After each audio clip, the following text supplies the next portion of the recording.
Bismillahirrahmanirrahim. Bismillahirrahmanirrahim. Assalamualaikum warahmatullahi wabarakatuh. Alhamdulillahirabbil alamin wassalatu wassalamu ala asyrofil anbiya wal mursalin wa ala alihi wa sahbihi ajma'in. Wa ba'd. Nas'alullah ayyamunna alaina bil ilmi nafi wal amali shalih wa al arifin wa al-fatihana fid din wa yarzuqana ikhlas fil aqwali wal a'mal. Allahumma amin. Insyaallah kita lanjutkan kajian kitab Ayyuhal Walad Imam Al-Ghazali rahimahullah ta'ala rahmatal abrar. Sekarang kita sudah sampai pada pembahasan halaman 68 berkaitan dengan 4 bekal penempuh jalan menuju Allah Subhanahu wa ta'ala. Kita bacakan dulu. Qala al-musannif rahimahullah ta'ala wa min ulumi fid daraini ayyuhal walad ba'du masailika fi min hadzal qabil. Wa amma al-ba'du alladhi yastaqimu lahu al-jawabu faqad dzakarnahu fi ihya'il ulum wa ghairihi. Wa nadhkuruha huna nubadan minhu wa nushiru ilaihi fanaqul. Jadi di sini beliau mengatakan sebagian permasalahan termasuk perkara yang bersifat zauqiyah. Ini yang kita bahas pada pertemuan yang lalu, bahwa pertanyaan-pertanyaan sebagiannya itu bersifat zauqiyah, dan sesuatu yang bersifat zauqiyah itu tidak mungkin kita mengetahui hakikatnya sampai kita merasakannya. Seperti kemarin yang kita sebutkan, bagaimana manisnya gula dan bagaimana manisnya madu, ya.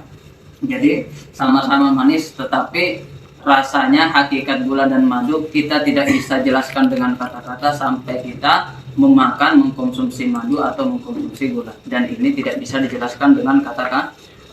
Bagaimana rasanya jatuh cinta, bagaimana rasanya ya manisnya iman, bagaimana rasanya menikmati ya ketaatan, salat, tilawatul Quran, mendengarkan tilawah Al-Quran dan seterusnya. Semua itu hanya bisa diketahui hakikatnya sampai kita merasakannya. Adapun dengan kata-kata maka kita tidak akan bisa mengetahui hakikat yang sesungguhnya. Maka inilah yang dikatakan di sini ba'du masailika min hadzal qabil. Ya, pertanyaan-pertanyaan engkau itu sebagiannya adalah berkaitan dengan soal rasa yang tidak bisa diungkapkan dengan kata-kata. Akan tetapi wa ammal ba'du, akan tapi sebagian pertanyaanmu lagi wahai muridku alladzi yastaqimu lahul jawab. Ada jawabannya. Faqad dzakarnahu fi ihya'il ulumi wa ghairihi. Dan jawabannya pada hakikatnya sudah kita jelaskan panjang lebar di dalam kitab Ihya Ulumuddin, yaitu kitabnya Al-Imam Al-Ghazali. Nah, yaitu yang di sebagian para ulama mengatakan la aliman lam yaqra al-Ihya. Bisa dikatakan bahwa seorang yang tidak membaca kitab Ihya Ulumuddin ini ya masih kurang rasa malunya, Maka di sini dikatakan wa ghairihi, dan juga kita sudah sebutkan kata Imam Ghazali dalam kitab-kitab yang lainnya, yaitu kitab Ihya dan kitab-kitab yang lainnya. Akan tapi wa nadhkuruha huna, akan tapi kita juga akan menyebutkan ya di dalam kitab, maksudnya di dalam Ayyuhal Walad ini nubadzam minhu wa nushiru ilaihi fanaqul. Maka kita akan menyebutkan beberapa potongan ya, nasihat atau jawaban daripada pertanyaan-pertanyaan yang engkau ajukan itu. Nah, wa nushiru ilaihi fanaqul, yaitu dengan menunjukkan, dengan mengatakan. Nah, qad wajaba 'ala salik. Nah, ini diantara pertanyaan muridnya ya. Bahwasanya apa yang wajib bagi para as-salik. Apa itu as-salik? Orang yang berjalan menuju Allah Subhanahu wa ta'ala. Nah, maka di sini dijawab oleh Al-Imam Al-Ghazali, qad wajaba 'ala saliki arba'atu umur. Nah, maka seorang salik atau orang yang berjalan menuju Allah Subhanahu wa ta'ala harus melakukan 4 perkara. Nah, perkara yang pertama awalul amri, yaitu i'tiqadun sahihun la yakunu fihi bid'atun. Perkara yang pertama yang wajib dimiliki oleh orang-orang yang berjalan menuju Allah Subhanahu wa ta'ala, itu dia harus memiliki i'tiqad atau keyakinan yang benar tanpa dicampuri dengan kebid'ahan atau kesesatan. Ini yang pertama. Yang kedua, wasani taubatun nasuhun la yarji'u ba'dahu illa ila dzallah. Nah, taubat nasuha yang setelahnya tidak akan kembali lagi kepada kehinaan. Nah, maksudnya tidak kembali mengulangi dosa yang sudah dia bertaubat darinya. Kemudian yang ketiga, wasalisu istirdaul khusumi hatta la yabqa li ahadin 'alaika haqqun. Meminta keridhaan para musuh sehingga tidak ada lagi hak orang lain yang belum dia tunaikan. Dan yang terakhir atau ar-rabi' yang keempat, tahsilu ilmi syari'ati qadra ma tuaddi bihi awamirallahi ta'ala summa minal ulumil akhirah ma yakunu bihin najatu, yaitu memperoleh ilmu tentang syariat hingga bisa melaksanakan perintah-perintah Allah Subhanahu wa taala, kemudian ilmu-ilmu akhirat yang dengannya bisa menjadi jalan keselamatan. Nah, kita mulai dari yang pertama. Di sini dikatakan ba'du masailika min hadzal qabil. Ya, sebagian pertanyaanmu tidak bisa dijawab dengan perkataan sampai engkau merasakannya. Tetapi wa ammal ba'dul ladzi yastaqimu lahul jawab, akan tapi sebagiannya lagi faqad dzakarnahu fi Ihya Ulumi wa ghairihi. Kita sudah sebutkan dalam kitab Ihya Ulumuddin dan juga kitab-kitab yang lainnya. Wa nadhkuru hauna nubadam minhu wa nusyiru ilaihi fanaqul. Dan di sini kita akan sebutkan beberapa bagian darinya dan saya akan menunjukkan dengan perkataan, dengan mengatakan qad wajaba 'alas sari. Sungguh telah wajib bagi orang yang berjalan menuju Allah. Di sini bisa kita lihat apa itu, siapa itu salik, di bawah di footnote catatan kaki nomor 39. Di situ dijelaskan, disebutkan bahwasanya as-salik adalah orang yang berjalan di atas jalan kebenaran untuk sampai kepada Rabb-nya. Jadi orang yang berjalan menuju Allah Subhanahu wa ta'ala, sebagaimana perkataan Ibrahim alaihissalam, yaitu di dalam surah As-Saffat. Beliau berkata, inni dhahibun ila rabbi sayahdin. Nah, sungguhnya aku pergi menghadap kepada Rabbku dan dia akan memberikan petunjuk kepadaku. Berarti Nabi Ibrahim ini adalah termasuk salik, yaitu orang-orang yang berjalan menuju Allah Subhanahu wa taala. Supaya apa? Kenapa dia berjalan menuju Allah Subhanahu wa taala? Untuk mendapatkan petunjuk dan hidayah dari Allah Subhanahu wa ta'ala. Nah, jadi pada hakikatnya kita di permukaan bumi ini, ya kita ini semua akan berjalan menuju Allah Subhanahu wa ta'ala, sebagaimana yang disebutkan inna lillahi, kita milik Allah Subhanahu wa ta'ala, wa inna ilaihi raji'un, dan pada akhirnya kita juga akan kembali kepada Allah Subhanahu wa ta'ala. Jadi semakin hari semakin dekat kita dengan pada Allah Subhanahu wa ta'ala. Kita akan kembali, mau tidak mau kita akan kembali kepada Allah karena kita semua adalah milik Allah Subhanahu wa ta'ala. Maka di sini dikatakan salik. Kalau pernah kita sering mendengarkan hadis man salaka thariqan yaltamisu fihi ilman sahhalallahu lahu bihi thariqan ilal jannah. Jadi namanya berjalan. Siapa yang berjalan menuntut ilmu, maka dia akan dimudahkan jalannya menuju surga. Jadi surga itu sangat identik dan sangat dekat dengan yang namanya ilmu. Nah, maka siapa yang merindukan surga, siapa yang menginginkan surga, hendaklah dia menjadi orang-orang yang terus mengaitkan dirinya dengan ilmu. Bagaimana cara mengaitkan diri kita dengan ilmu? Yang pertama dengan menuntutnya, yaitu menuntut ilmu, belajar. Yang kedua dengan menyebarkan ilmu, mengajarkannya. Nah, dan yang ketiga, kalau kita juga tidak mampu menuntut ilmu dengan maksimal, tidak mampu juga mengajarkan ilmu karena ilmu kita yang terbatas, paling tidak kita termasuk orang yang mensupport ilmu, yang mendukung berjalannya dan lancarnya ilmu. Nah, menginfakkan harta kita di dalam untuk apa? Kepentingan majelis-majelis ilmu misalnya, atau pondok-pondok pesantren. Nah, ini semua orang-orang yang merindukan surga. Maka di sini dikatakan as-salik arba'atu umur, orang yang berjalan menuju Allah Subhanahu wa taala. Syekh Albani rahimahullah taala pernah berkata seperti ini. At-tariqu ilallahi tawil. Ya, berjalan menuju Allah, perjalanan menuju Allah Subhanahu wa taala ini adalah merupakan perjalanan yang sangat panjang. At-tariqu ilallahi tawil. Perjalanan menuju Allah, kita semua berjalan menuju Allah, dan perjalanan ini adalah perjalanan yang tidak singkat. Perjalanan ini adalah perjalanan yang panjang. Kemudian beliau mengatakan, wa nahnu namshi fihi kasulahfa. Dan kita semua ketika kita berjalan menuju Allah Subhanahu wa taala, kita itu berjalannya seakan-akan kita berjalan seperti keong. Seperti keong atau seperti penyu, kura-kura itu. Ya, maksudnya kita berjalannya itu sangat lambat. Mending kalau berjalan terus. Tapi terkadang kita istirahat. Banyak mainnya.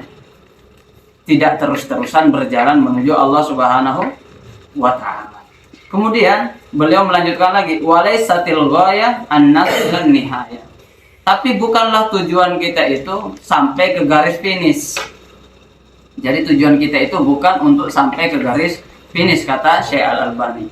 Nah, akan tetapi walakinnal ghayah, akan tetapi tujuan kita berjalan menuju Allah Subhanahu wa taala itu an-namuta wa nahnu ala thoriq. Nah, yaitu tujuannya adalah bukan kita sampai ke garis finish katanya, akan tetapi walakinnal ghayah, akan tetapi tujuannya adalah bagaimana itu kita mati sedangkan kita masih berada di atas porosnya atau di atas jalannya meskipun kita belum sampai garis finish.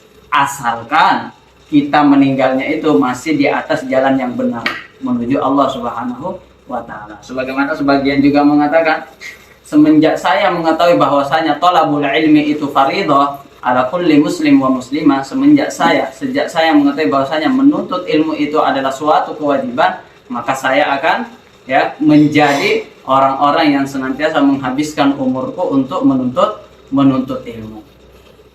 Meskipun saya tidak ditakdirkan menjadi seorang alim ulama, seorang ahli ilmu, seorang yang berilmu, seorang ustadz atau seorang dai. Nah, paling tidak nanti ketika saya meninggal, saya itu diwafatkan sebagai penuntut ilmu dengan gelar penuntut ilmu. Artinya apa? Dia tidak sampai di garis finish, tetapi dia berjalan menuju garis finish. Ketika dia meninggal dan dia tidak ditakdirkan oleh Allah Subhanahu wa taala untuk menjadi seorang ulama, akan tapi dia berjalan di jalannya para ulama, insya Allah nanti juga akan dikumpulkan bersama para ulama di kemudian hari. Di kehidupan akhirat. Nah, maka kalau kita misalnya salah satu contohnya dalilnya atau hujahnya adalah dalil atau hadis Rasulullah SAW yang berbunyi man sa'ala asy-syahada. Siapa yang menginginkan mati syahid, gelar syahid bisidqin, tetapi dengan jujur di dalam hatinya, benar-benar saya pengen mati syahid.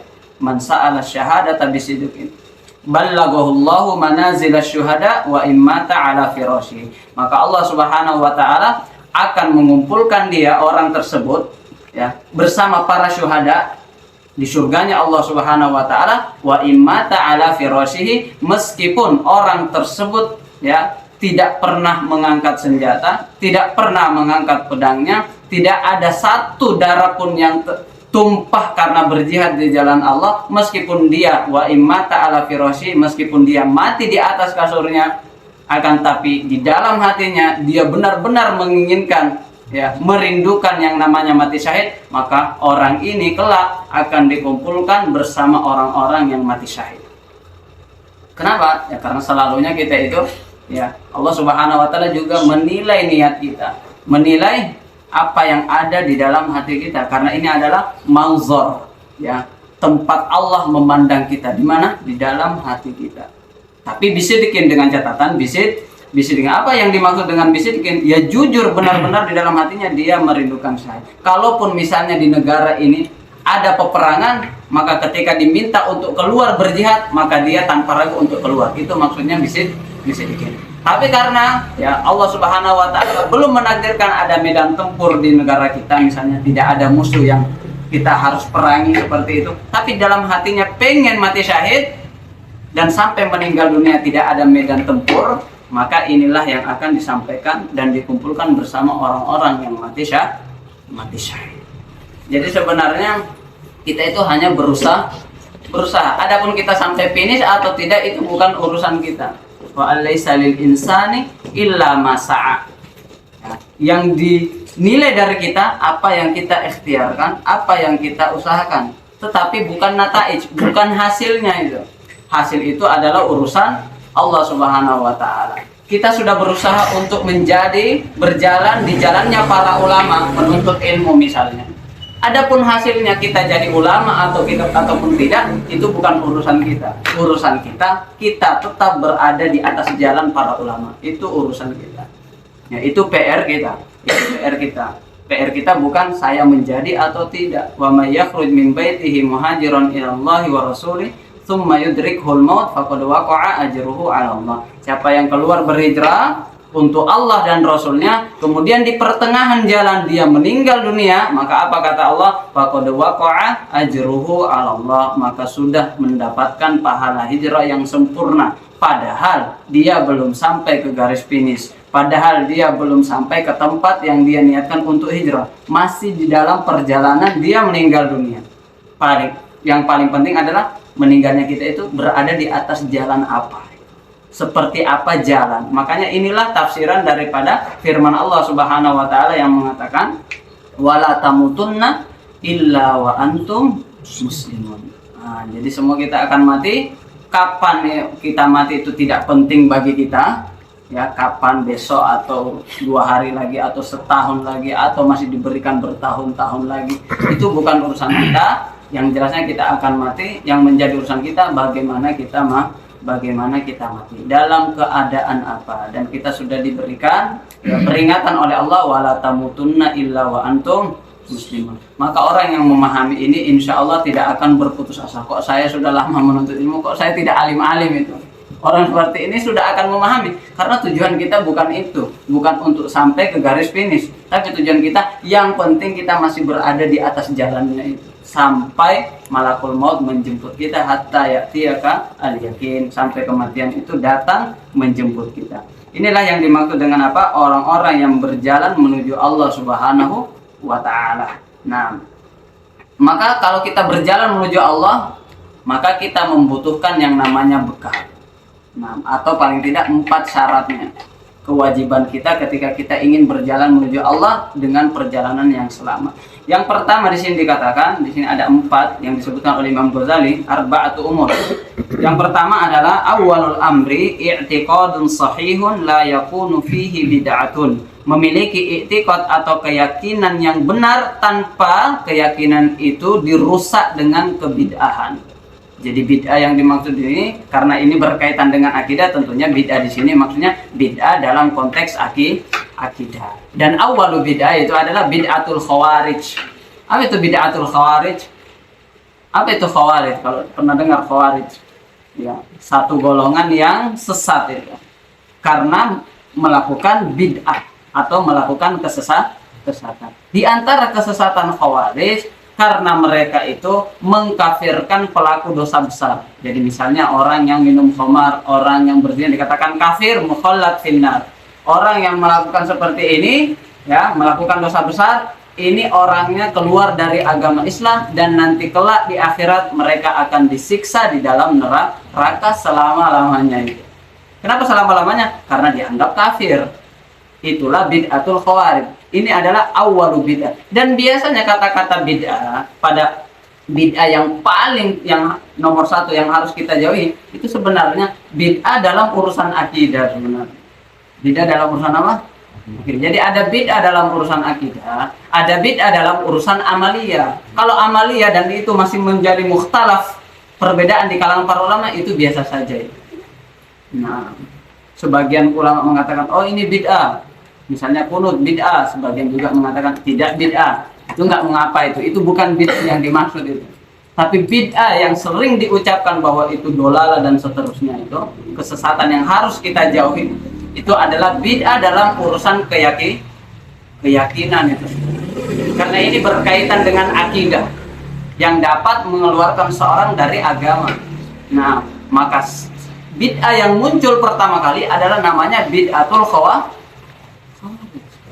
Bagaimana orang Khawarij itu? Di antara ciri-cirinya itu mereka itu sangat gemar untuk beribadah.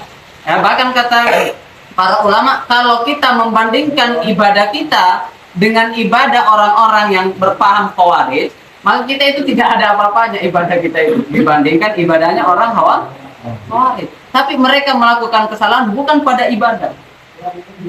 Mereka melakukan kesalahan di dalam keyakinan.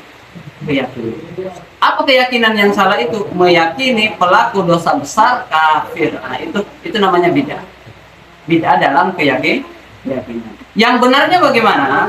Yang benarnya pelaku dosa besar mazhab Ahlussunnah wal Jamaah adalah pelaku dosa besar tidak kafir, tidak keluar dari agama Islam. Dia hanya fasik.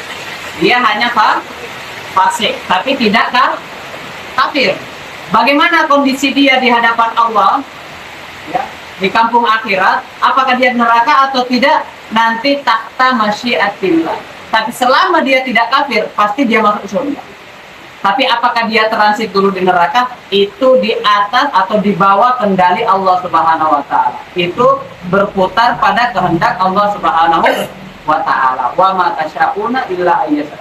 Innallaha la yaghfiru ayyushraka bihi wa yaghfiru ma duna dzalika liman yasha. Kalau Allah berkehendak untuk mengampuni dosanya, Allah ampuni dan dimasukkan ke dalam surga langsung. Karena dosanya bukan syirik. Wa yaghfiru ma duna dzalika liman yasha.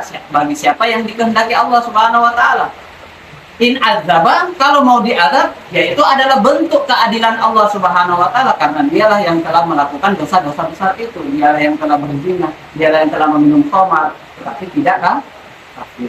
Sampai misalnya dosanya itu habis, ya, karena sudah disiksa, barulah dimasukkan ke dalam surga Allah Taala. Itu mazhab Ahlussunnah. Tapi kalau Khawarij tidak.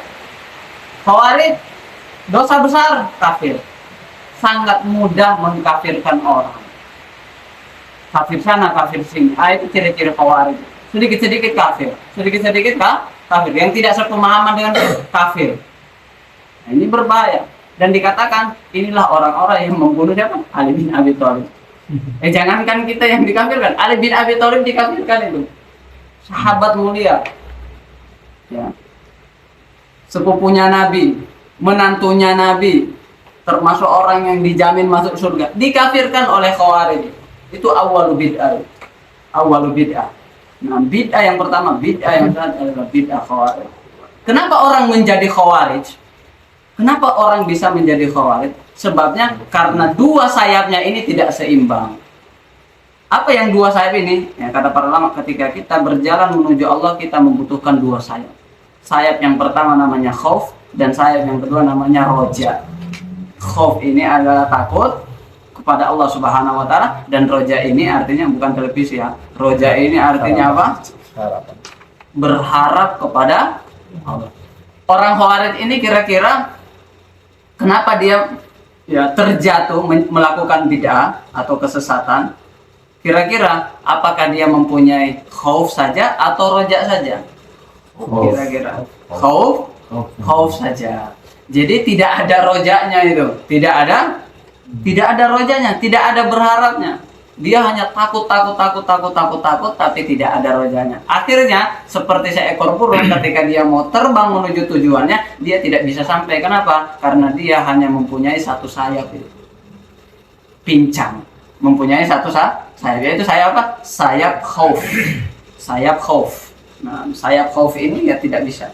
Nah, seseorang tidak akan sampai kepada Allah Subhanahu wa taala. Maka di sini, nah, kenapa dia seperti itu? Kenapa dia menjadi Khawarij? Ya, saking besarnya rasa takutnya. Jadi orang yang melakukan dosa itu tidak ada lagi harapan untuk mendapatkan ampunan.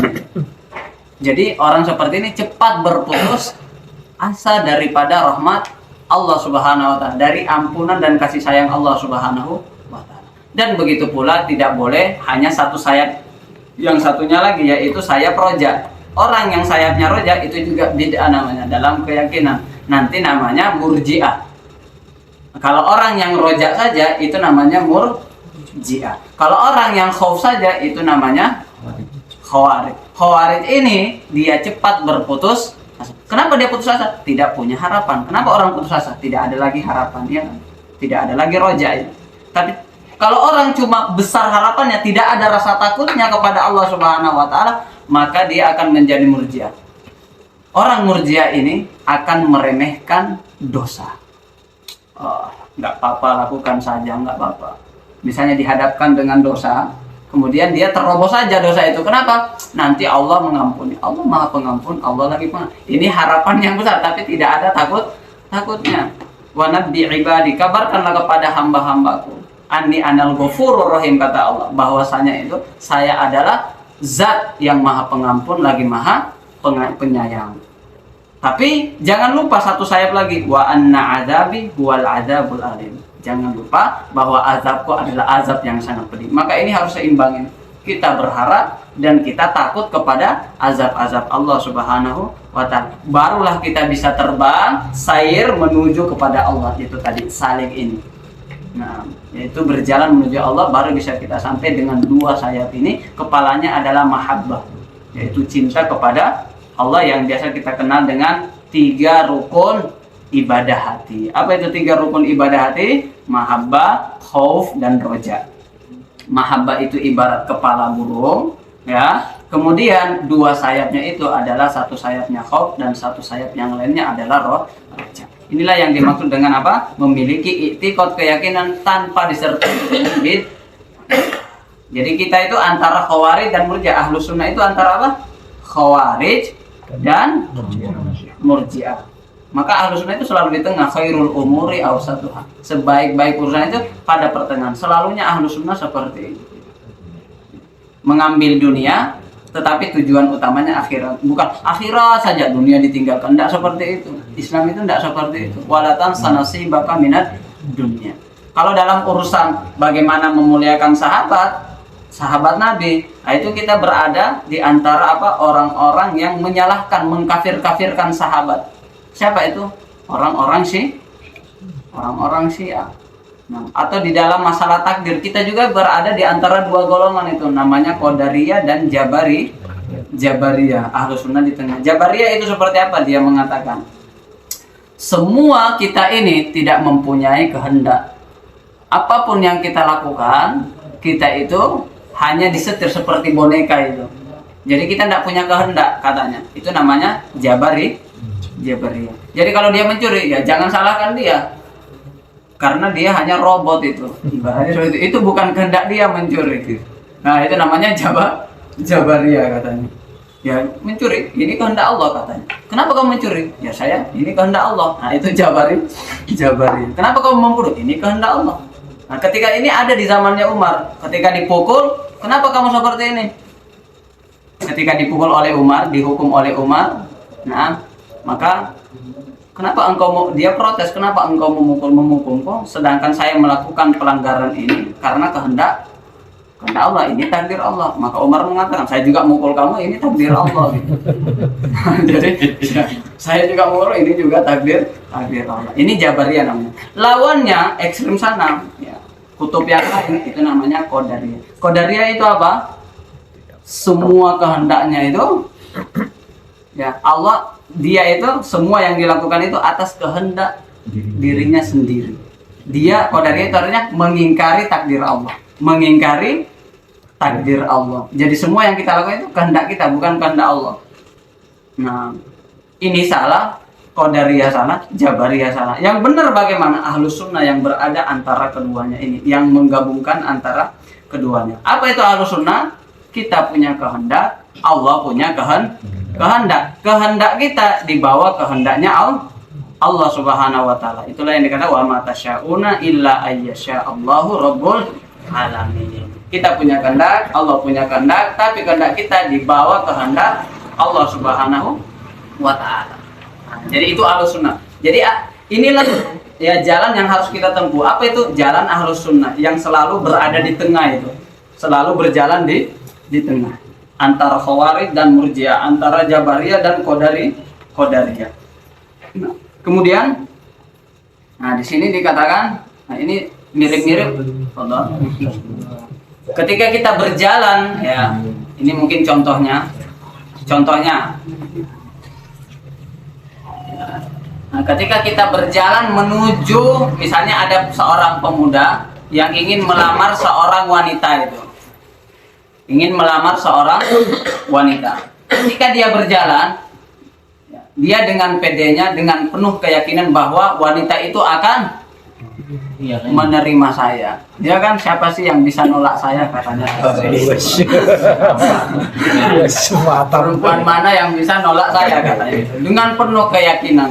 Dengan penuh keyakinan akhirnya dia datang melamar wanita yang ingin dia nikahi itu, yang dia cintai. Akhirnya ketika dia datang dan dia sudah mengutarakan niatnya bahwa dia ingin melamar anak ya yang punya rumah itu, akhirnya ditolak. Ternyata ditolak itu. Kenapa ditolak? Takdirnya seperti itu. Maksudnya ya ditolak. Maksudnya apa? Akhirnya kalau ditolak jadi nikah atau tidak? Tidak jadi nikah. Berarti tidak sampai. Kenapa? Salah keyakinan itu. Yang awalnya dia meyakini diterima, ternyata keyakinan itu salah, ternyata tidak diterima. Ya sama, kita berjalan menuju Allah itu harus disertai dengan keyakinan yang benar. Barulah kita bisa sampai kepada Allah Subhanahu wa taala. Jangan sampai keyakinan kita salah. Keyakinan kita salah terhadap Allah nanti tidak bakalan sampai. Nah, kemudian yang kedua, watani taubatun nasuhun la yarji'u ba'dahu ila dzallah. Taubat nasuha dan setelahnya tidak akan kembali lagi kepada kehinaan. Jadi kenapa orang yang berjalan itu harus disertai dengan taubatan nasuha? Harus rutin bertaubat, harus rutin mendawamkan istighfar itu. Kenapa? Karena orang yang berjalan menuju Allah itu hanyalah orang-orang yang biqalbin salim, dengan hati yang selamat, hati yang bersih, bukan hati yang kotor itu. Nah, kalau hati yang kotor tidak bakalan bisa sampai kepada Allah, karena Allah hanya akan menerima orang-orang jiwa-jiwa yang bersih yang berjalan kepadanya. Maka ketika kita berjalan, kita kotor lagi, seperti setiap hari. Nah, kita memakai baju kotor, cuci lagi. Pakai kotor, cuci lagi. Ya seperti itu terus. Sambil kita berjalan. Kita safar ini, kita bawa 2 baju misalnya. Ya kan? Bawa dua baju ketika kita safar misalnya ke Jogja misalnya. Kita safar ke Jogja, bawa 2 baju. Kita nginap di sana. Ketika baju kita kotor, ya kita cuci. Kalau kita sudah tidak punya baju yang lain, kita cuci, kemudian kita pakai lagi ya kan. Kalau baju saja kita cuci pakai, karena kita tidak mau mengenakan pakaian yang kotor. Nah, maka terlebih lagi kita tentunya lebih pantas untuk membersihkan hati kita ketika kita ingin berjumpa dengan Allah Subhanahu wa taala. Karena yang dipandang Allah, kalau kita berjalan-jalan itu yang dipandang manusia ya baju kita ini. Tubuh kita mandi atau tidak, bajunya dicuci atau tidak, disetrika atau tidak, rapi atau tidak. Tapi Allah tidak memandang baju kita. Sama baju kita ketika kita kembali itu yaitu casingnya saja, semua nanti akan memakai kain kafan itu. Bukan itu yang menjadi pandangan Allah, sebagaimana yang kita sebutkan dahulu. Yang menjadi pandangan Allah adalah walakin yanzuru ila qulubikum wa a'malikum. Yang dilihat Allah hanya 2, hati kita dan amalan kita. Nah, maka sekali lagi ketika kita berjalan misalnya menuju Allah Subhanahu wa taala, maka kita harus mensucikan hati kita, mensucikan jiwa kita dari kotornya dosa-dosa, dari noda-noda yang dapat menodai hati kita dan ibadah-ibadah kita atau amalan-amalan kita. Nah, sampai ketika kita sholat saja, kenapa kita diperintahkan untuk bersuci itu kira-kira? Supaya kita datang menghadap Allah Subhanahu wa taala dalam keadaan suci dan bersih. Makanya kita dianjurkan untuk wudhu itu. Tidak sembarang itu kita mau menghadap Allah. Kalau mau menghadap Pak RT saja kita mau itu, ya. Apalagi menghadap Allah. Kalau kita mau misalnya melamar anaknya orang, kira-kira tidak mandi pergi seperti itu, memakai pakaian compang-camping, pakaian yang kesawah itu, ya tidak mungkin kan. Ingin bertemu dengan kekasihnya itu, maka dia mandi, maka dia merapikan pakaiannya, rambutnya dibersihkan, pakai wewangian. Itu berjumpa dengan apa? Kekasih saja seperti itu. Bercerminnya setiap lewat cermin. Jadi kaca spion itu bukan lagi untuk melihat kendaraan di belakang gitu. Oh, sudah mau sampai nggak dilihat? Orangnya di sini. Jadi seperti itu. Kalau mau bertemu itu saja kita memperhatikan kebersihan kita, kebersihan pakaian kita, jasad kita, apalagi kalau kita mau berjumpa dengan Allah Subhanahu wa Ta'ala, maka tentunya lebih pantas kita beristighfar, mensucikan diri kita dari dosa-dosa itu dengan namanya bertaubat. Nah, bertobat ini apa hukumnya kalau ditanya misalnya? Bertobat ini hukumnya apa? Jawabannya ya wajib. Apa dalilnya? Wa tubu ilallahi jami'an ayyuhal mu'minuna la'allakum tuflihun. Nah, agar kalian menjadi orang-orang yang sukses, orang-orang yang beruntung. Kapan itu? Ketika kita mau kembali kepada Allah. Kita jatuh 10 kali, kita harus kembali 11 kali. Nah, jatuh 100 kali berarti kita harus kembali 101 kali. Bukan betapa banyak kita jatuh, tapi jatuh itu sesuatu yang wajar. Asalkan kita tahu jalan bagaimana kita kembali kepada Allah Subhanahu wa Ta'ala. Memakai pakaian ini ya kotor, tapi yang penting setelah kotor ini jangan lupa untuk dicuci. Setelah kita terjatuh lagi dan terjatuh lagi, maka jangan lupa untuk kembali lagi, beristighfar lagi. Dan kata Allah, wala ubal, seberapa banyak pun dosa kalian, ketika engkau kembali kepadaku, kata Allah dalam hadis qudsi, maka la ubali, saya tidak memperdulikan betapa banyak dan berapa sering kamu melakukan dan terjatuh di dalam dosa yang sama. Pokoknya kembali, terjatuh dalam dosa yang sama 10 kali, berarti harus kembali 11 kali. Gitu aja kita itu, jatuh kembali, kotor bersih, nah, ternodai sucikan. Seperti itu baru kita bisa berjalan menuju Allah Subhanahu wa Ta'ala. Dan kita sudah sering jelaskan apa perbedaan antara iblis dan Nabi Adam alaihis salam. Dua-duanya sama-sama melanggar aturan Allah. Yang satunya disuruh wa idh qulna lil malaikati isjudu li Adam fasajadu illa iblis, disuruh sujud tidak mau sujud, melanggar perintah Allah. Nabi Adam wala taqrabu hadhihi syajarah wala taqrabu hadhihi syajarah, jangan engkau mendekati pohon ini. Engkau dan Hawa ini jangan mendekat-dekat sama pohon khuldi ini. Akan tetapi juga didekati. Akhirnya ini juga termasuk pelanggaran. Iblis melanggar tidak mau sujud, Adam melanggar karena dilarang mendekati pohon tapi dia mendekati pohon. Akhirnya dihukum, dua-duanya dihukum. Iblis apa hukumannya? Kekal dalam neraka. Adam alaihissalam apa hukumannya? Qulna bitu minha jami'an, turun engkau ke dunia. Dari surga yang nikmatnya luar biasa diturunkan ke dunia. Jadi dunia ini hukumannya Nabi Adam alaihissalam yang kita perebutkan siang dan malam, yang kita kumpul-kumpul ini, ternyata ini adalah hukumannya Nabi Adam alaihissalam itu. Nah, tapi kok ini tidak kekal di neraka ini Nabi Adam alaihissalam, bahkan dia termasuk penghuni surga. Bedanya yang mana? Sama-sama jatuh, sama-sama tidak taat, tapi bedanya cuma satu. Setelah jatuh ini tidak kembali. Iblis laknatullah ini tidak kembali. Nabi Adam setelah dia jatuh, dia mengatakan Rabbana zolamna anfusana wa illam taghfir lana wa tarhamna lanakunanna minal khasirin. Maka ini yang perlu kita contoh, bapak kita, supaya kita dikumpulkan bersama para anbiya itu di surga Allah Subhanahu wa Ta'ala. Maka kita harus berjalan di jalan mereka. Setelah jatuh, akui saya salah. Wa illam taghfir lana, kalau engkau tidak mengampuni kami, wa tarhamna, menyayangi kami, lanakunanna minal khasirin, maka kami termasuk orang-orang yang merugi itu. Termasuk orang-orang yang merugi. Jadi harus kita setiap hari mengakui bahwa kita ini makhluk yang terus-terus menzolimi diri kita, yang berlumur dosa, dan kita memohon berharap ampunan dan kasih sayang Allah Subhanahu wa Ta'ala. Nah, wa illam taghfir lana. Nah, maka ini juga satu pelajaran juga dari ayat ini. Kalau kita melakukan kesalahan, kita terjatuh, maka tidak usah mencari kambing hitam itu.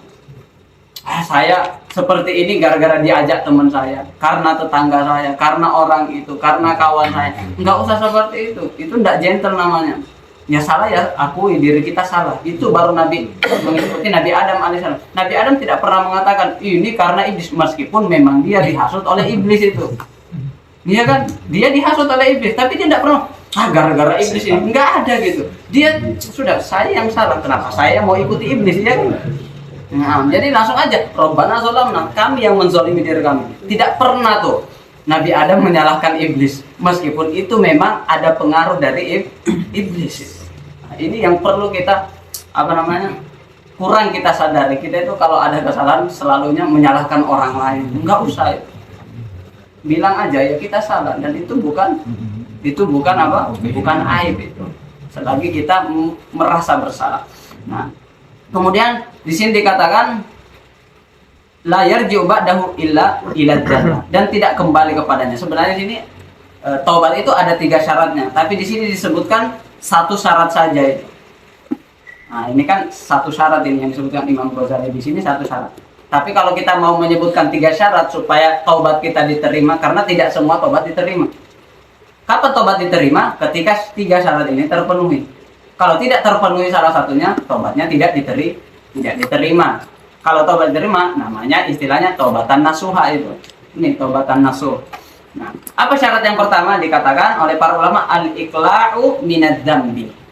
Ketika dia melakukan maksiat, misalnya contohnya dia peminum khamar, dia ingin bertobat dari khamar. Nah, ketika dia mau bertobat, khamarnya masih ada setengah gelas, itu harus ditinggalkan. Jangan ini nanggung, ini mubazir ini, nggak bisa seperti itu, nggak bisa mubazir atau nanggung. Ketika sudah terbesit untuk bertobat, langsung ditinggalkan, tidak boleh lagi ya dilanjut. Dan sisanya mungkin dia sudah membeli berapa botol, itu harus ditumpahkan semua, jangan disedekahkan, itu tidak boleh disedekahkan. Tidak boleh disedekah, harus ditumpahkan. Nah, ini syarat yang pertama. Apa namanya? Al-iqla'u minadz-dzambi. Yaitu ketika kita bertobat misalnya dari suatu maksiat, maka maksiat itu seketika itu juga kita meninggalkannya. Jadi meninggalkannya saat kita bertaubat, dan tidak boleh dilanjutkan. Adapun sisa-sisanya harus ditumpahkan, dihilangkan, itu dibuang. Nah, jangan dibagi. Sebagian para ulama mengatakan al-mustaghfiru minadz-dzambi wa huwa muqimun alaihi kal mustahzi' bi rabbih. Wah, itu apa artinya? Orang yang beristighfar, maksudnya astagfirullah. Ini misalnya anggaplah dia minum khamar atau apa, berjudi, astagfirullah. Tapi masih dilanjutkan itu namanya menghina Allah. Jadi kalau benar-benar istighfar, ya tinggalkan astagfirullah, tapi lanjut itu. Misalnya dia nonton film haram, astagfirullah, itu menghina itu. Dia beristighfar tapi dia masih lanjut itu, itu menghina itu namanya. Astagfirullah tapi lanjut itu. Ada aurat bisa astagfirullah tapi seperti itu. Ya, itu menghina itu. Misalnya tanpa disadari dia mengikuti hawa nafsunya, akhirnya dia mungkin ya matanya itu terjatuh pada melihat hal-hal yang diharamkan. Misalnya dia tiba-tiba datang wahyu itu, ya kan, dia ingat pelajaran bahwa seperti ini itu tidak boleh. Akhirnya dia berastagfirullah, dia ingat itu, dia sadar astagfirullah, tapi dia lanjut. Ini namanya menghina. Istighfar seperti ini tidak diterima. Kenapa? Syarat yang tadi tidak terpenuhi. Apa syarat yang tadi? Ketika dia beristighfar harus dipalingkan ketika itu, tidak boleh dilihat lagi, tidak boleh lanjut lagi. Yang katanya kemarin itu ya dilihat haram, tidak dilihat barang bagus. Jadi sebenarnya ya tidak boleh. Ini syarat yang pertama, sudah dipahami syarat yang pertama. Berarti istighfar yang benar itu istighfar tinggal, jangan dilanjut lagi. Siapa yang melanjut itu sama dengan mengolok-olok Allah Subhanahu wa taala. Al-mustaghfiru minadz-dzambi wa huwa muqimun alaihi kal mustahzi' bi rabbih. Dan dia masih melanjutkan itu, dia istighfar tapi masih melakukannya, itu seperti orang yang menghina Allah Subhanahu wa taala. Nah, yang kedua adalah an-nadam ala ma fa'al, yaitu menyesal. Menyesali apa yang dia lakukan. Dia bertobat astagfirullah, tapi dia bangga, kerennya saya bisa, dulu saya bisa mabuk, saya bisa. Ini tidak menyesal namanya. Ini bangga, dan orang bangga dengan kemaksiatan apalagi menceritakan, ini terancam dosanya tidak diampuni. Kullu ummati mu'afa. Semua umatku itu akan diampuni dosa-dosanya, kecuali apa? Orang yang ketika Allah sudah menutupi aibnya dia ketika dia bermaksiat di malam hari, kemudian di siang hari dia buka dengan bangga. Tadi malam saya melakukan ini, tadi malam saya melakukan ini, tadi malam saya keren sekali seperti ini. Allah sudah nutupi dia ketika dia bermaksiat, malah justru dia yang buka sama orang lain. Seperti ini terancam tidak diampuni dosa-dosanya. Nah, maka harus menyesal itu, tidak boleh bangga dengan dosa. Kemudian yang terakhir, yang ketiga adalah, yaitu adalah Al-azmu ala alla ya'uda ila dzambi marratan ukhra. Inilah yang disebutkan Imam Ghazali tadi. Bertekad kuat untuk tidak kembali kepada dosa yang dia sudah tobat dari dosa tersebut. Misalnya dia peminum khamar, dia mau bertobat, maka ketika dia bertobat, dia bertekad kuat untuk meninggalkan khamar tersebut. Itu harus ada tekadnya apa? Ilal abad, selamanya. Meskipun kalaupun nanti dia terjatuh sekali dua kali harus kembali lagi, bukan berarti sudah. Tapi maksudnya ini tekadnya ini harus kuat ini sampai akhirnya. Bukan karena bulan Ramadan saya tobat. Tidak seperti itu. Berarti ini bukan tobatnya ini musiman saja. Ramadan baru tobat, setelah Ramadan ini bermain namanya. Ini namanya bermain, meskipun dosa di Ramadan itu lebih besar dibandingkan di luar Ramadan. Tapi orang bertobat tidak bisa musiman saja. Saya karena Ramadan saya berhenti dulu, misalnya minum-minum. Nanti setelah Ramadan lanjut lagi.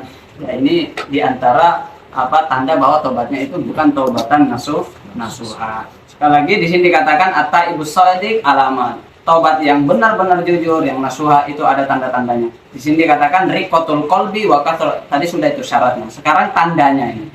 Tanda tobat yang diterima itu, yang jujur itu apa? Yang pertama, tobat yang mengantarkan seseorang untuk menjadikan hatinya itu lembut, riqatul qalbi wa kasratul bukai. Jadi apa tanda bahwa dia benar-benar bertobat? Hatinya menjadi lembut, kemudian dia mudah terharu itu, mudah terharu menangisi dosa-dosanya. Saya dulu pernah seperti ini. Ditangisi dosa. Itu diantara tandanya. Tanda yang kedua adalah luzumul muwafaqah, yaitu senantiasa mendawamkan kebaikan untuk mengganti keburukan yang pernah dia lakukan. Innal hasanat yudhibna as-sayyi'at, atau wa'at bi'is sayyi'atal hasanat tamhuha. Nah, maka sertakanlah setiap keburukan yang kita lakukan dengan kebaikan. Berarti itu tanda kebaikan bahwa dosa-dosa kita diampuni oleh Allah Subhanahu. Dan yang ketiga kata para ulama, yang terakhir adalah wahajri corona isu dan wa mawatinil mukhalafah, yaitu meninggalkan teman-teman yang dapat mengajak kita. Kalau kita sudah tahu misalnya khamar, meminum khamar, dia bertobat dari khamar, maka jangan lagi gabung dengan peminum khamar itu, tinggalkan teman-teman itu. Itu tandanya. Tapi kalau misalnya saya bertobat dari khamar tapi hari-harinya bergaul dengan peminum khamar, itu tanda-tanya tidak jujur itu. Karena biasanya orang kalau masih bergaul itu biasanya paling tidak sekali dua kali lagi nanti dia akan terjatuh. Kalau benar-benar jujur, maka tinggalkan apa-apa yang dapat berpotensi yang mengantarkan dia kepada khamar itu. Wa mawatinil mukhalafah, atau tempat-tempat. Jadi teman-teman orang yang berkaitan dengan orang, dan juga tempat-tempat yang dapat mengantarkan dia untuk melakukan hal tersebut. Sebagai contoh misalnya, ada orang ingin bertobat dari sesuatu film yang diharamkan Allah Subhanahu wa taala. Misalnya dia sering kecanduan seperti itu, melihat aurat-aurat, yang melihat film-film yang diharamkan. Kira-kira dicari penyebabnya. Apa penyebab kenapa saya biasanya apa yang saya lakukan sehingga saya terjatuh pada dosa itu? Maka sebabnya nih yang dicari. Ternyata ketika saya scroll Facebook misalnya, tiba-tiba biasanya saya terjatuh di situ. Maka apa yang harus kita lakukan ketika kita benar-benar bertobat? Facebook ini uninstall, dihapus itu aplikasi Facebook, supaya kita tidak buka-buka lagi Facebook. Tapi kalau saya bertobat, besok-besok buka lagi, besok-besok keceplosan lagi, kebablasan lagi, seperti itu. Maka semua yang berpotensi yang mengantarkan kita kepada dosa itu, maka kita usahakan untuk dijauhi. Maka misalnya kalau di sini, bukan di sini, atau misalnya ada atap yang bocor itu, ada atap yang bocor, kemudian misalnya basah karena hujan itu, yang mau diobati itu bukan hanya kita melap yang basah itu di lantai itu, bukan hanya untuk mengeringkan air yang ada di lantai. Tetapi kita cari sumbernya, apa penyebab kenapa bisa basah lantai ini? Penyebabnya adalah gentengnya itu. Jadi sumbernya yang kita cari itu, apa sumber kenapa ini bisa basah? Tetap kita mengambil lap untuk mengeringkan air yang basah di lantai itu. Tetapi kalau seperti itu sumbernya tidak diobati, maka besok hujan turun, basah lagi, jatuh lagi, itu maksud saya. Basah basah lagi. Besok tobat, dikeringkan lagi, itu maksudnya tobat. Tapi kalau tidak diobati dari sumbernya, besok-besok hujan, besok-besok ada potensi untuk melakukan itu, buka HP lagi, jatuh lagi. Maka ini semua harus dihilangkan. Maka kita harus naik ke genteng untuk memperbaiki genteng itu. Besok hujan, sudah tidak basah itu.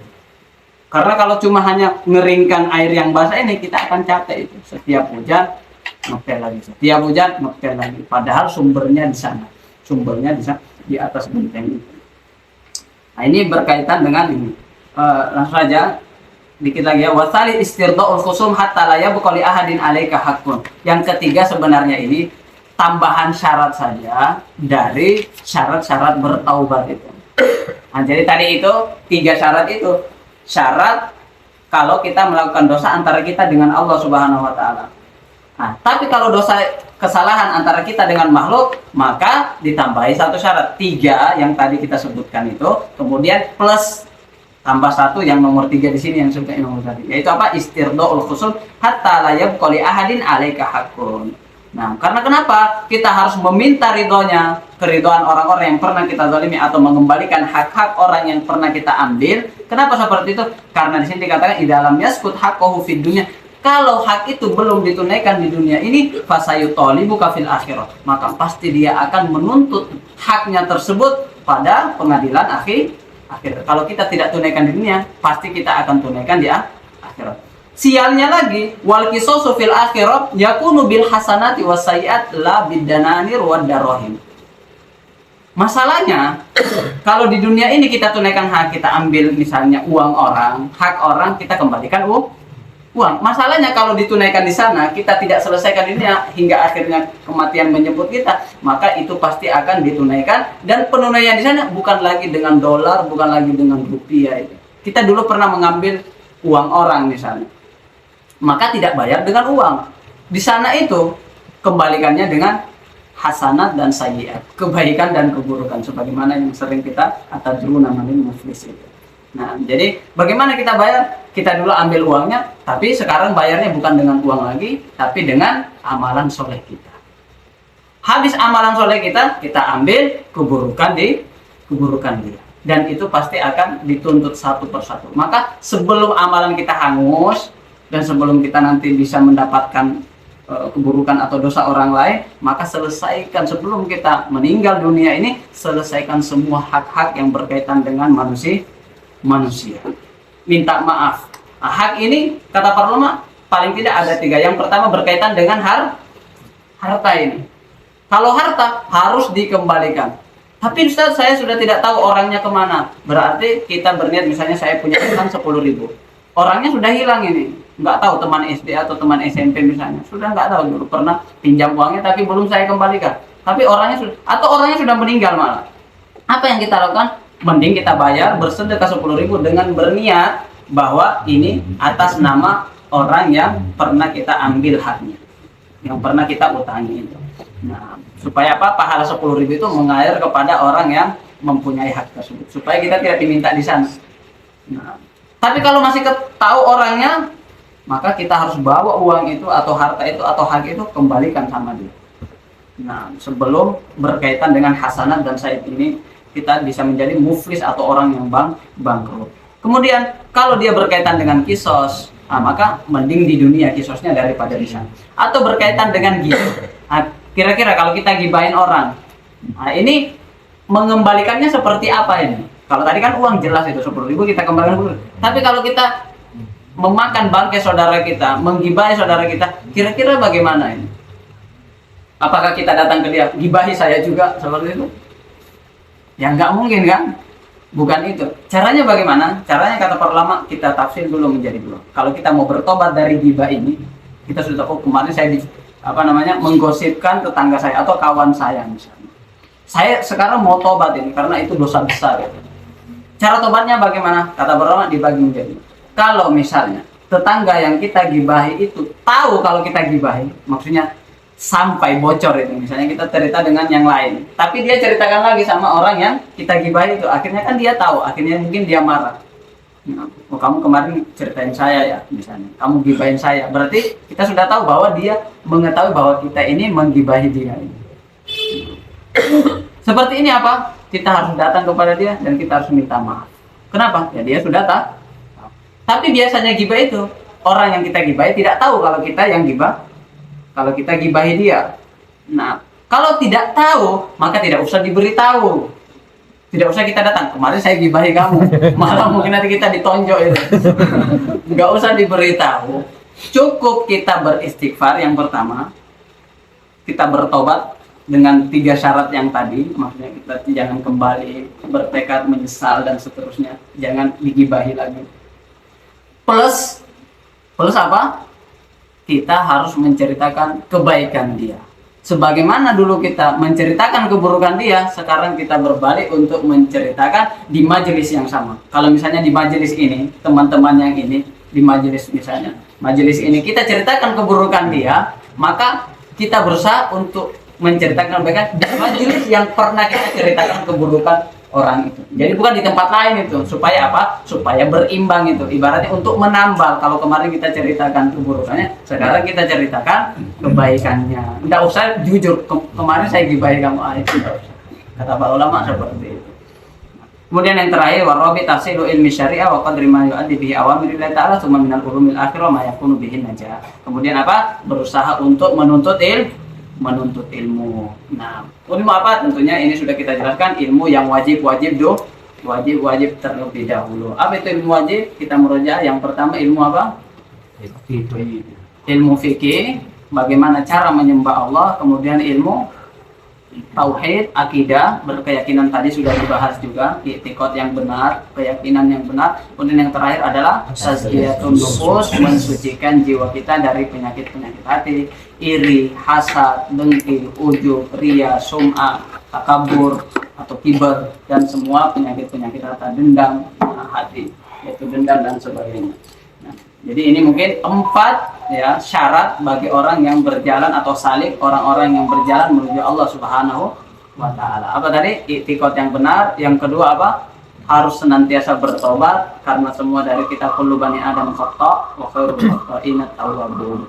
Innallaha yuhibbut tawwabin wa yuhibbul mutatahhirin. Kemudian yang ketiga adalah sebelum kita memejamkan mata, meninggalkan dunia ini, berusaha untuk menunaikan semua hak-hak orang yang pernah kita ambil. Nah, kita meminta maaf atas setiap kesalahan dan kezaliman yang pernah kita lakukan kepada saudara-saudara kita. Dan yang terakhir, hendaklah kita menghiasi diri kita dengan ilmu pengetahuan, khususnya ilmu akhirat. Tentunya ilmu-ilmu yang kita utamakan, ilmu-ilmu yang wajib. Mungkin cukup sekian yang bisa kita sampaikan. Nah, tertim video kafaratul majlis. Sallallahu ala sayyidina Muhammad. Syukran wa barakallahu fikum. Ini bunyi ajabu tayya. Assalamualaikum warahmatullahi wabarakatuh.